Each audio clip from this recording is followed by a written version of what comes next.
히브리서 12장 15절 말씀입니다. 자, 한 절이니까 제가 봉독하겠습니다. 너희는 돌아보아 하나님의 은혜에 이르지 못하는 자가 있는가 두려워하고 또 쓴뿌리가 나서 기롭게 하고 많은 사람이 이로 말미암아 더러움을 입을까 두려워하고. 아멘.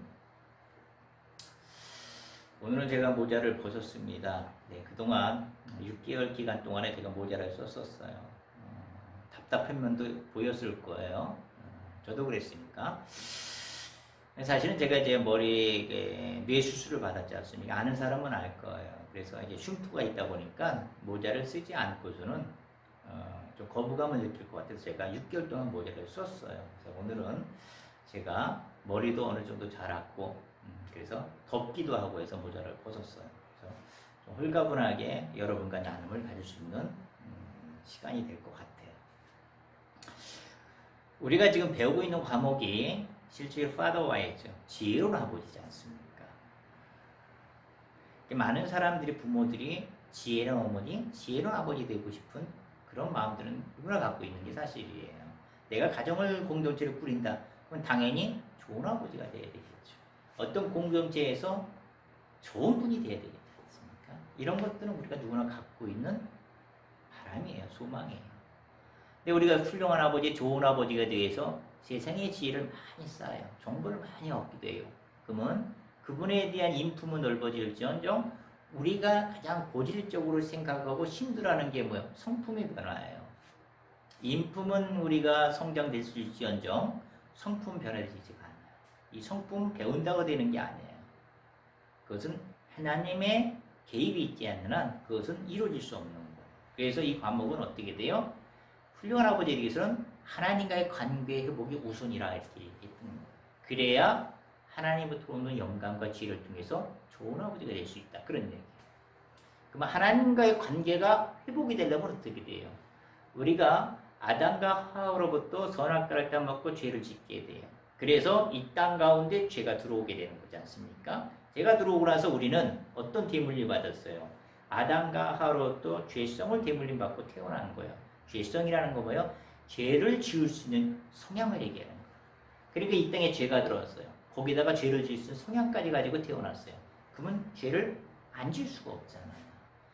알고 지은 죄, 모르고 지은 죄, 생각도 안 나는 죄들이 너무 많아요. 이 성경에서 얘기하는 것은 우리가 도덕적, 윤리적으로 이 범죄일 뿐이라 마음의 동기까지도 죄라고 했으니까 정말 이런 죄를 안 짓는 사람이 어디 있겠어요?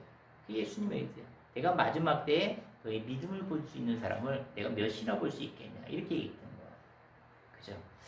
우리는 사회생활 하면서 그냥 갑자기 자기도 모르게 화를 확 낼 때가 있지 않습니까? 많지 않습니까? 근데 그러고 나서 조절이 안 돼. 그때는 조절이 안 되고 나서 한 10분 후분 5분 후에 그때 내가 내가 왜 이랬을까? 하나님 무시해 참 민망한데 하면서 후회를 해요. 근데 가만히 보면 이 화가 나는 게 어떤 패턴의 환경이 주어졌을 때 그 화가 나요. 사람마다 다 틀려요. 보면은 화가 나는 부분들이. 그죠? 습관적으로 나와요. 그런 화들은. 이게 고질적이라는 얘기예요. 이게 정말 우리가 치료가야 될 성품 변화라는 얘기예요. 에베소에 보게 되면 이런 말씀이 있죠. 예? 분을 내어도 죄를 짓지 말라. 그리고 해가 지도록 분을 품지 말라. 왜요? 마귀에게 틈을 주니까. 자, 그 뒷구절에는 우리가 이해가요. 해가 지도록 분을 품지 말라. 분을 품게 되면 어떻게 돼요? 마귀에 의해서 틈을 주니까 죄를 질 수밖에 없어. 그 이해해요. 근데 그 앞부분에 우리는 어떻게 이해할 수 있을까요? 분을 내어도 죄를 짓지 말라. 근데 분을 내는데 죄를 짓지 말라. 맨 처음엔 저는 이거를 좀 이해가 많이 안 됐었어요. 처음에 이 성경 말씀을 읽을 때. 근데 그 성경 말씀의 원문에는 뭐라고 나와 있냐면 분을 내어라. 그러나 죄를 짓지 말아요. 분을 내라는 거예요. 근데 그게 죄를 짓지 말라는 거예요. 그러니까 앞뒤가 안 맞지 않습니까? 좀 그렇게 참 많이 혼동이 돼 있었어요. 근데 여러분, 우리 인간은 감정의 동물이에요. 그러니까 감정의 표현이 있을 수가 있는 거예요. 그런 면에서는 이런 분을 내어라는 것은 내 마음에 자유를 줄 수가 있지 않습니까? 근데 가만히 보면 이거는 이 분에도 죄가 되는 분이 있고 죄가 되지 않는 분이 있더라 그런 얘기예요. 죄가 되는 분은 뭐예요? 자기의 중심적인 분을 자기가 자기의 분을 못 이겨서 화를 막 내는 거. 이게 바로 죄가 되는 거예요. 예를 들어서 내가 남한테 의해서 말과 행동에 의해서 굉장히 수치심을 느꼈어요. 자존심이 굉장히 상했어요. 누구요? 나의 자존심을 건드렸다니. 나. 그것 때문에 화가 난 거야. 나. 사회생활에도 보면 많은 이해관계가 있겠지 않습니까? 그 이해관계에서 내가 그 이해에 대한 득을 차지하지 못했어요. 그럼 막 화가 나. 그죠? 나의 이득이 적다 이거죠. 내가 어떤 꿈을 위해서 어떤 목표를 잡았는데 그게 좌절됐어. 상대편 때문에. 그럼 그분한테 막 화를 내는 사람이 있어. 왜, 뭐 때문에요? 내가 이루고자 하는 꿈이 좌절돼. 문제는 나라는 얘기. 이건 죄로 볼 수 있다 그런 얘기. 근데 예수님도 분을 낸 적이 있어요. 어느 때요? 예루살렘 성전에 들어가니까 매매하는 사람들이 굉장히 많았어요. 돈 교환해주는 사람, 비둘기 파는 사람. 그러니까 예수님께서 그 상들을 다 뒤엎어버렸어요. 그리고 뭐예요? 내 집은 기도하는 집인데 너희가 어찌 강도의 소굴로 만드냐고 굉장히 화를 내시는 걸 봤어요. 근데 예수님이 거기에서 그 상인들한테 예수님의 자존심을 건드렸나요? 예수님의 어떤 자기의 어떤 분을 이기지 못해서 그런 건가요? 그건 아니에요. 여기는 분명히 하나님이 기도하는 집이에요. 근데 여기서 매매를 하게끔 했어요. 누가요? 사단이. 누굴 미워한 거? 죄를 미워한 거예요. 죄. 예수님은 죄를 미워한 거예요. 하지만 그 상인들은 사랑했어요. 항상 죄인들은 사랑했지 않습니까? 그 안에 있는 죄를 미워했다는 얘기예요. 예루살렘에 이제 십자가 지기 전에 그 12명을 모아놓고 내가 내일이면 예루살렘에 올라갈 것이야. 거기에 많은 장로들과 율법사 많은 그 바리새인들이 나를 포박하고 십자가에 매달 거야. 이렇게 얘기를 하니까 어때요? 그 중에서 12 중에 가장 수제자 베드로가 뭐래요? 그럴 수 없는 아이다. 그런 일은 당연히 일어나지 않을 것입니다. 올라가지 마십시오. 이렇게 가로막았어요. 예수님 뭐라고 그랬어요? 사탄아 내 뒤로 물러가라. 그럼 베드로가 사탄인가요? 아니지 않습니까? 그 안에서 하나님의 일을 맡고 세상의 일을 보고 세상 일처럼 이치를 따졌던 그 죄를 얘기하는 거예요. 사탄을 얘기한 거예요. 예수님은 여기서도 분을 낸 것은 바로 죄에 대해서 분을 낸 거예요. 상인에서 분을 낸 게 아니라 이것을 우리는 거룩한 분노라고 해요. 근데 여러분들 그러면 죄되는 분을 우리가 어떻게 해결해야 되지 않습니까? 내 자신의 중심적인 화가 막 나. 뭐 어떻게 해결해야 될 거예요? 물론 하나님이 해결하는 방법도 있어요. 나중에 얘기하겠지만 그냥 쉬운 방법은 나의 그 솔직한 감정을 대상자한테 얘기를 하는 거예요. 나에게 모욕감을 준 사람. 우리 영화를 보게 되면 그런 장면들, 비슷한 장면들 참 많이 나오지 않습니까? 내가 모욕을 당했어. 그러면 자기 솔직한 감정을 얘기해. 내가 너의 말, 행동과 행동에 대해서 굉장히 모멸감을 느껴. 수치심을 느끼거든. 내가 주먹으로 너를 한 대 갈겨주고 싶어. 그러나 내가 그럴 수 없어. 왜? 하나님 보고 계시니까. 다음부터 너 그러지 마. 하고 이게 돌아가는 장면들 있지 않습니까? 이런 비슷한 장면이 많이 나오지 않습니까? 그게 바로 푸는 과정이에요. 이런 걸 풀지 않으면 내 화증은 이게 화병이 되지 않습니까? 근데 이 화병을 푸는 방법을 이렇게 얘기하시는 분들이 있어요. 베개 같은 걸 만들어 소금을 많이 집어넣고 몽둥이를 하나 준비해요. 야구방망이. 그걸로 그냥 분할 때마다 막 치라고 얘기하시는 분들이 있는 것 같아요. 소리를 막 지르는 분도 있고 이거는 온당치가 않은 것 같아요. 왜냐하면 그걸 푸는 게 아니라 패는 연습을 시키는 거예요. 근데 여러분들 아까도 얘기했지만 내가 분을 내는데 그냥 그 상황 되면 반복적으로 그 화가 나오는 거예요. 이 반복적인 부분을 메모리 시키는 게 막 패는 것들을 막 소리를 지르는 것들을 그죠? 이건 온당치 않은 거야. 내 감정을 그냥 솔직하게 표현하는 거예요. 아까 얘기한 것처럼 내 마음이 너로 인해서 굉장히 수치심 느끼고 모욕감을 느껴. 내가 정말 주먹으로 한 대 때리고 싶어. 너 다음부터 그러지 마. 그러고 돌아가는 거야. 그게 푸는 거예요. 이게 정상적이에요. 그러니까 영화에서 이런 장면이 많이 나오는 거지 않습니까? 그런 거 봤을 때 좀 멋지지 않았어요? 저는 멋졌거든요. 그게 돈을 푸는 방법이에요. 일반적으로 푸는 방법. 여러분, 그 미국의 심리학자 스테반 폴드라는 분이 있어요. 아버지 효과라는 거. 우리가 자녀들이 이제 성장을 해서 사회 관계를 맺게 되죠. 근데 이 사회 관계에서 많은 관계를 맺어가면서 그 영향을 받는 게 아버지 영향이 크게 많이 받는다는 거예요. 그러니까 우리는 하나의 가족 공동체가 있어요. 거기에는 아버지, 물론 어머니 있지만 특히 아버지에 대한 어떤 행동 양식이 있다는 얘기야. 그 양식이 바로 자녀에게 그대로 전이가 돼가지고 이 자녀가 성장된 후에 그 삶의 미래를 결정하는데 굉장히 영향을 준다 그런 얘기예요. 이 아버지 효과의 어떤 그런 특징은 이런 거죠. 그러니까 아버지 엄마가 또 훈계와 책망을 내려요. 그런 건 귀담아 듣지 않아요. 금방 잊어버려요. 듣지 않아요. 요즘은 또 꼰대라고 하지 않습니까? 안 들어요. 대신 아버지의 행동 야식, 행동은 그대로 닮아간다 그런 얘기예요. 닮아가는 것들을 여기서는 심리학자는 뭐라 하냐면 동일시 이렇게 얘기하는 거예요. 아버지를 행동을 닮아가는 동일시 현상이 난다 그런 얘기예요. 이게 바로 아버지 효과예요.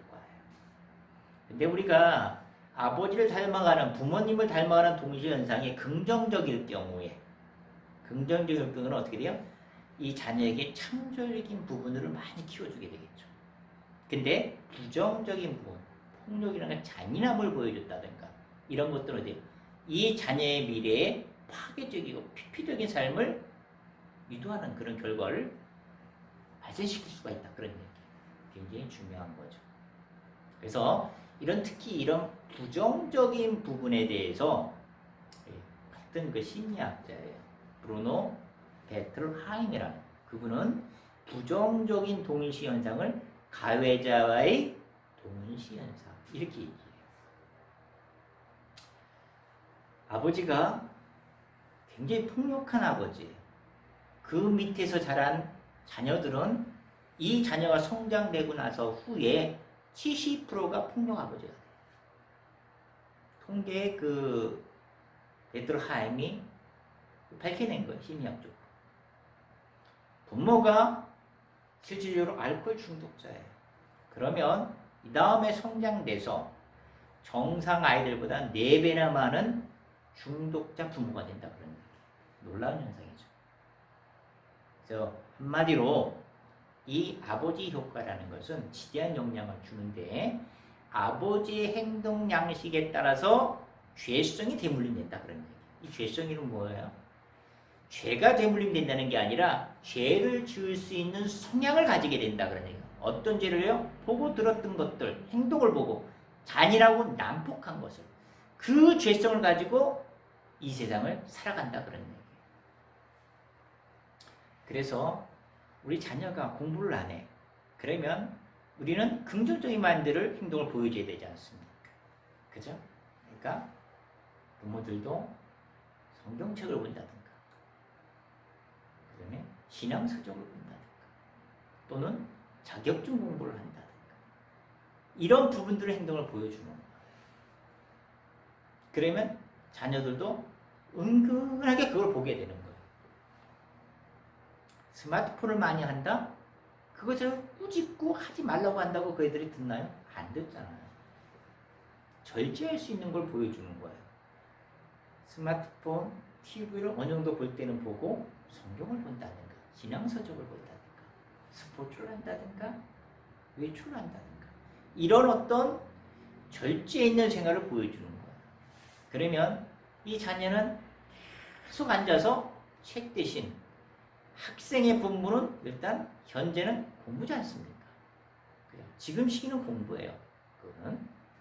근데 이런 절제되어 있는 부모의 역량에 따라서 차츰차츰 그런 것들이 변화가 된다는 얘기. 그런 성향으로 바뀌어져 간다 그런 얘기예요. 그러니까 부모의 어떤 교훈적인 책망보다 행동을 닮아가는 동시 현상이 난다 그런 얘기예요. 그죠? 너무 중요한 거죠. 여러분들도 알다시피 리즈 하월드라는 성령의 사역자가 있어요. 특히 이분은 중보 기도자로 굉장히 유명하지 않습니까? 자, 이분에게서 어느 날 한 5일 동안 하나님이 자기를 다루는 것을 느꼈어요. 그리고 그분이 책에 이렇게 기록이 됐어요. 뭐라고 했냐면 하나님께서 이렇게 말씀을 하시는 거예요. 내가 너를 다루는 것은 5일 동안 너의 죄 문제를 다루는 것이 아니라 너는 죄는 이미 사해졌다. 당연하죠. 예수 그리스도를 믿음으로 죄는 이미 사함받았어요. 그죠? 근데 다루고자 하는 것은 죄 문제가 아니라 너는 이미 죄는 사해졌는데 내 자아를 내가 다루고자 한다 그런 얘기예요. 자아. 이 심리적 용어인데 자아는 나를 얘기하는 거예요. 이 자아는 참자가 있고 거짓자가 있어요. 참자가 있고 거짓자. 참자아는 내가 하나님의 뜻을 행하고자 하는 하나님이 창조의 몫대로 가지고 있는 나를 얘기해 주는 거예요. 거짓자아는 어떻게 돼요? 아까 얘기했처럼 폭력과 잔인함으로 인해서 죄성을 가지고 그런 난폭한 행동을 거짓을 일삼는 거짓자, 참자의 반대, 거짓자를 얘기죠. 그런 거짓자를 가지고 있다. 그럼 이것들을 우리 성경적으로 배치한다면 이런 거짓자를 우리는 성경에서는 옛사람 이렇게 얘기해요. 참자는 옛사람이 죽고 새로운 사람, 새 사람 이렇게 얘기를 하게 되는 거죠. 그죠? 그래서 복음에는 두 가지 십자가 사건이 나타나요. 예수 그리스도께서 십자가 사건으로 한 번의 죽음으로 해서 영원한 죄를 사해 주셨어요. 죄 사함은 이미 끝났어요. 우리는 그걸 알고 있어요. 근데 이거는 잊을 때가 참 많아요. 로마서 6장 6절을 보게 되면 너희도 알거니와 우리가 우리의 옛사람이 예수 그리스도와 함께 십자가에 못 박혀 죽은 것은 죄의 몸이란 바로 옛사람을 얘기하는 거예요. 그리고 옛 자아를 얘기해 주는 거예요. 거짓 자아를 얘기해요. 옛사람이 죄의 종류로 담게 하지 않게 하려 함이라. 그러니까 십자가 사건은 죄 사함도 받고 옛 자아도 다 이미 끝내버렸다 그런 얘기예요. 근데 하나님께서 자아를 건드리신다 그런 얘기예요. 자아를 만져주신다 그런 얘기예요. 자의 나쁜 자아를 하월주를 제거시켜준다 그런 얘기예요. 우리가 예수 그리스도를 구원을 받게 해서 죄사함을 받게 해서 우리가 우리의 모든 죄들을 고백을 해요. 그죠? 고백을 했는데 알고 있는 죄들은 우리가 고백은 될 수 있어요. 그러나 우리가 알지 못하는 죄악 그런 것들 이런 것들을 고백하지 못한 경우가 있어요. 그죠? 아마 하나님께서는 그 부분까지를 다 다루시는 것 같아요.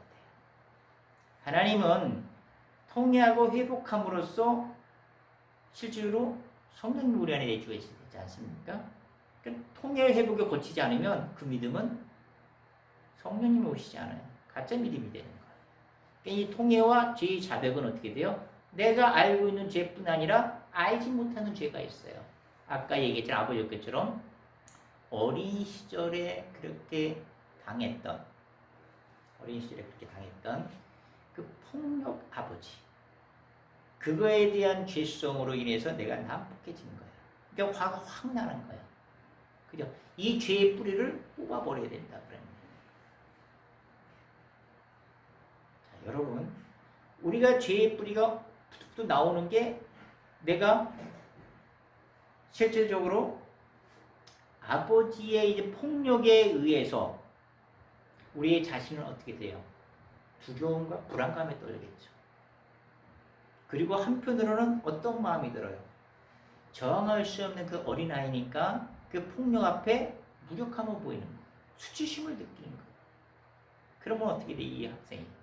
이 시적으로 아이가 이 다음에 성장돼서는 불안과 염려와 수치와 자존감이 낮아지고 우울증에 빠지게 된다.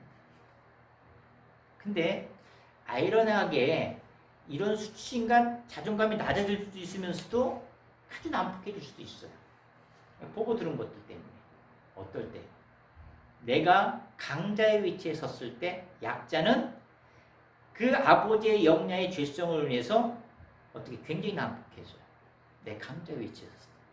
근데 그의 반대로 내가 반대로 약자에 섰을 때 상대편이 강제병이에요. 나는 두려움과 불안과 낮아진 자존감, 이런 것들 때문에 한없이 낮아진다. 내 위치가 강자냐, 그 다음에 약자에 따라서 나의 어떤 성향들이 막 혼동이 되는 거예요. 이게 굉장히 큰 문제죠.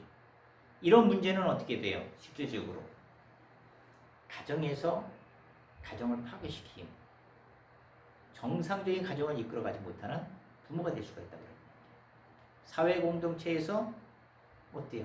유대관계가 틀어지게 있죠. 꼬여만 가는 거예요. 그러니까 사집이 될 수밖에 없는 거예요. 더 나아가 국가의 리더자가 됐다. 그러면 이 국가는 어떻게 돼요? 말을 안 해도 되겠죠. 이 국가의 리더자는 성품이 얼마나 곱고 정직한 사람이 뽑혀야 된다고 합니다. 중대한 역할을 하는 게 바로 실질적인 국가의 리더자예요. 자, 그러면 우리가 이 하월주가 실질적으로 자아를 다루고자 하는 하나님의 말씀 가운데 어떤 자아였냐? 자기의 고백한 자아도 있지만 자기가 모르는 자아. 그 자아 꼭 어린애 시절에 겪었던 그런 불안과 고통이 아니라 우리가 학창 시절에서도 겪을 수 있어요. 군기 시절에도 겪을 수 있어요. 제가 다닐 때 학창 시절도 굉장히 상하간이 상급자, 그 다음에 하급자 학년이 굉장히 규율이 엄했어요. 그리고 선생님과 제자 사이도 굉장히 엄했어요. 뭐가 잘못됐다 그러면 그냥 책상 위에 앉아가지고 몽둥이로 10대, 20대씩 막 맞았어요. 성적이 안 좋았다 60점 이하로 다 나와 이래요. 뭐 그리고 마포자루 있지 않습니까? 그걸로 막 20대, 30대 쳐요. 그건 막 쓰러져요. 우리 그걸 보고 자라왔어요. 그죠? 그 많은 상처들 어떻게 돼요? 지금도 아니죠. 어떤 학생이 20대를 만났는데 으악 하고 쓰러지더라고요. 근데 학교에서 제재 없어요. 지금처럼 그렇지가 않았어요. 근데 아유 그냥 맞아서 죽는 사람 허다하지 않습니까? 그죠? 그런 것에서 오는 어떤 상처들이 참 많아요. 그죠? 이런 것들에 의한 죄악성, 죄성을 우리가 뽑아버려야 된다는 얘기예요.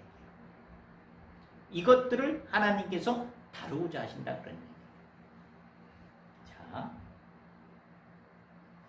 그 죄악성을 다루기 위해서는 이런 죄악들이 어디에 숨어 있냐면 잠재의식 속에 있는 쓴뿌리. 잠재의식이라는 건 우리가 흔히 의식은 뭐예요? 우리가 의식할 수 있는 거예요. 인지할 수 있는 정신세계예요. 근데 잠재의식이라는 것은 우리가 뚜렷하게 기억하지 못하는 거예요. 완전히 기억 못하는 게 아니라 뚜렷하게 희미하게만 기억한다는 얘기예요. 그런 정신세계를 이것을 우린 잠재의식이라고 얘기해요.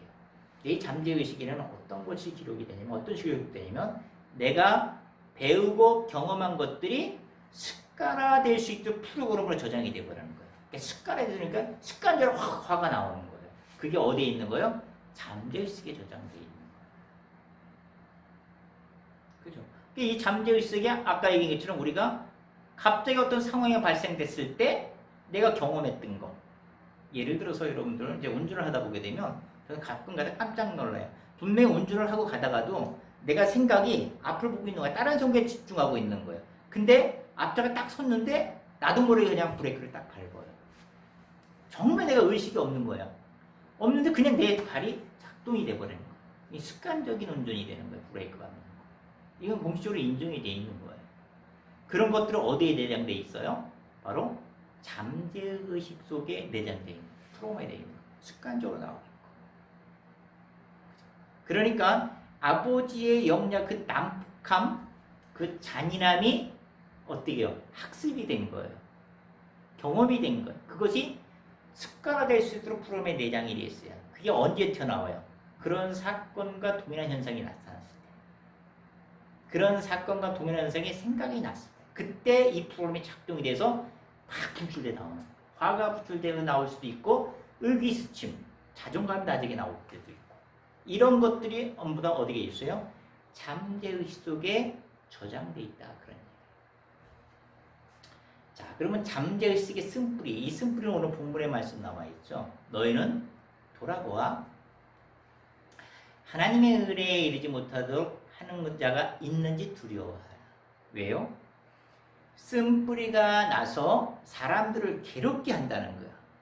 그러므로 이 괴롭게 함으로 많은 사람이 더러움을 입을까 조심하라 이렇게 나왔어. 그럼 이 쓴뿌리가 뭐냐 이거죠. 이 쓴뿌리 오늘 본문에서 이 쓴뿌리를 본문을 그 단어를 해석을 한다면 분리해 본다 그러면 분석을 해 본다면 쓴뿌리는 뭐야? 쓴맛을 내는 거예요. 이 쓴맛이라는 건 어떤 거예요? 그러니까 난폭하고 잔인함을 얘기해 주는 거예요. 그리고 이 뿌리라는 것은 어떤 혈통을 얘기하는 거고 집안의 내력을 얘기해 주죠.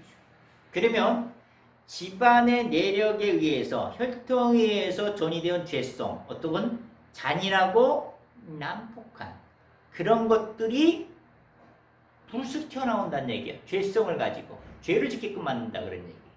그러니까 어떻게 돼? 이게 거짓자야. 나가 아니야. 나는 선하게 살고자 하는 거야. 근데 이 죄성으로 인해서 보고 들은 거 배우고 경험한 걸로 해서 이런 것들이 잠재의식에 쓴뿌리로 저장돼 있어요. 왜? 해결되지 않은 채 확 눌러가지고 잠속에 탁 숨겨져 있는 거예요. 그리고 잊어버린 거예요. 그죠? 세월이 지난 거예요. 어린 시절을 기억을 못하는 거예요. 학창 시절을 기억을 못하는 거예요. 군 시절을 기억을 못하는 게 하도 오래됐으니까. 근데 잠재의식 속에 이 쓴뿌리가 탁 튀어나오는 거예요. 한마디로 이 쓴뿌리는 뭐예요? 잔인함과 폭력을 실행할 수 있는 죄성이에요. 그 죄성이 죄를 짓게끔 해주는 상처들이란 얘기예요. 그러니까 이 상처들로 죄를 짓는 것들이 바로 거짓자죠. 내가 아니라는 얘기예요. 쓴뿌리는 상처이면서도 거짓자까지 돼버리는 거예요. 이게 쓴뿌리예요. 그러니까 이 쓴뿌리를 제거해야 돼요. 그러니까 우리가 실질적으로 아버지와 어떤 경험 공동체에서 이루어지는 보고 들은 것보다도 행동을 보고 배운 것들, 그것들이 우리에게 죄성으로 동일시화된다는 거. 이게 너무 중요한 거예요. 그러니까 이런 것들을 잠재의식에 저장된다는 거. 이것들을 우리는 실질적으로 뽑아버려야 돼요. 우리 인간의 구원의 목표는 어디까지예요? 죄사함도 받았고 그리고 옛사람도 해결이 됐어요. 그걸로 끝나는 게 아니죠. 우리는 하나님 예수님께서 재림할 때까지 성품의 성화 과정이 있어요. 인격의 변화까지가 이루어야지 완전한 성숙이 돼요. 한마디로 신의 성품까지가 죄사함 그리고 옛사람의 죽음 그리고 신의 성품까지가 이루어져야지만 구원이 될 수가 있어요. 그러면 신의 성품까지가 구원이 되려면 변화가 되지 않습니까? 이 변화에는 두 가지가 같이 이루어져야 돼요. 치료와 성숙. 내가 인격이 성숙, 성품이 성숙이 되려면 내 안에 있는 것들이 치료가 돼요. 어떤 거요? 아까 잠재의식 속에 당연히 잠겨있는 쓴뿌리. 쓴뿌리는 치료가 안 된 채 꽉꽉 눌러져 있는 거, 억압되어 있는 거예요. 그랬을 때 난폭함과 그리고 돌발적인 행동을 유발할 수 있는 것들이 튀어나오는 거예요. 반복적으로. 이것들을 변화시키려면 이것을 치료해야 돼요. 그래야 반복적으로 튀어나오지 않는다 그런 얘기예요. 그래서 저는 이 치료할 수 있는 방법을 4가지를 주문하고 싶어요. 첫째는 내가 모르고 있는, 알고 있는 건 우리가 이미 예수 그리스도에 고백을 했어요. 하지만 못하는 것들, 못했던 것들, 그게 잠재의식은 희미한 걸 뚜렷하지 않은 것들이에요. 기억이 안 나요, 잘. 어떤 상황에 접했을 때만 반복적으로 툭 튀어나오는 거예요. 이거를 제거해요. 뿌리를 뽑아야 된다는 얘기예요. 그러니까 뽑아야 돼요. 뭐요? 뿌리를. 우리가 뽑으려면 어떻게 돼요? 이미 옛사람은 다 해결이 됐다는 믿음의 전제하에 우리는 기도를 해야 돼요. 기도를 해야 된다는 얘기예요. 어떻게요? 주님, 임하소서. 그리고 말씀해 주소서. 내가 왜 이렇게 분을 내는지, 내가 왜 이렇게 작아지는지, 내가 왜 이렇게 우울한지, 나에게 상처가 있다면, 나에게 죄악이 있다면 드러나게 하시고 보여주시옵소서. 주님이 쓴뿌리를 제거해 주시옵소서. 이런 아픔의 굴레에서 나를 자유롭게 해주시옵소서. 계속적으로 기도하는 거예요. 간절하게. 그러면 불현듯 하나님께서 생각 속에서 또는 마음의 음성으로 이야기해줘요. 생각이 떠오르게 해줘요. 그런 사람들은 많이 있어요. 그러면 갑자기 막 울어요. 생각이 났던 거. 하나님께서 보여주시는 거. 하나님께서 말씀해 주시는 거. 그러면서 이분들이 울부짖는 내용이 뭐예요? 하나님, 제가 그렇게 무시당하고 핍박받을 때 하나님은 왜 가만히 있었습니까? 왜 제지하지 못했습니까? 이렇게 기도하는 걸 못 않습니까? 계속 도sol기도해요. 그러면 그런 걸 보여줘야 돼요. 그리고 하나님이 그것을 뽑을 수 있도록 가르쳐달라고. 그리고 그거에 대해서 기도를 해야죠. 뽑아주세요. 내가 뽑아주세요. 감사해야 하지. 두 번째는 내면의 아이가 많은 모멸감을 받았어요. 많은 학대를 받았어요. 사랑에 결핍됐어요. 그 사랑을 좀 채워줘야 돼요. 내가 그걸 알았으면 뽑았으면 사랑으로 채워줘야 돼요. 사랑을 채울 수 있는 방법은 뭐 여러 가지가 있겠지만 그냥 앨범책을 보게 되면 예전에 내 어렸을 때 모습에 아마 그 사진이 있을 거예요. 그럼 보면서 가슴이 뭉클할 거예요. 내가 너희 시절에 많은 아픔을 겪었어. 내가 너의 아픔에 지금에 와서는 어쩔 수 없는 상황이었는데 미안하다. 그런 마음이 들겠죠. 그리고 주님께 이렇게 기도하는 거예요. 주님, 내가 이런 모질과 아픔 가운데 주님 왜 그렇게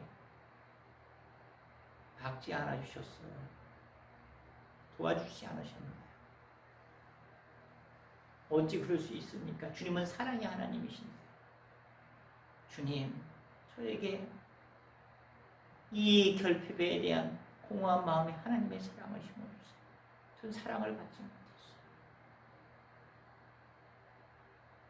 예수님은 마지막에 이렇게 얘기하시고, 나도 다 알아. 내가 아픔을 겪을 때 나도 너 옆에 있었어. 내가 힘들 때 나도 힘들었어. 나는 십자가상에서 너를 위해서 많은 고통을 했어. 로마 병장한테 뺨도 맞았어.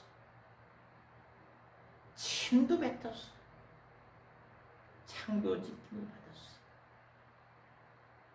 너 같은 그 아픈 과정을 통해서 내가 이 십자가의 일을 통해서 너를 구원하고 사랑한다는 증거야. 너는 이제 다시 태어났고 너는 내 아들이야. 너는 내 것이야. 사랑하는 딸아, 다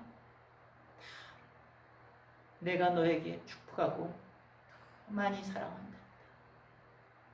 그런 마음을 주시고, 그러면 하나님에 대해서 기쁨과 하나님의 사랑으로 충만하게 되는 거예요. 세 번째는 용서해야 돼요. 우리는 누구를 비판하고 판단할 수 없어요. 왜냐하면 우리도 죄를 지을 수밖에 없는 죄성을 가지고 태어났기 때문에 우리가 그 자리에 설 수도 있어요. 그러니까 비판을 해서는 절대 안 돼요.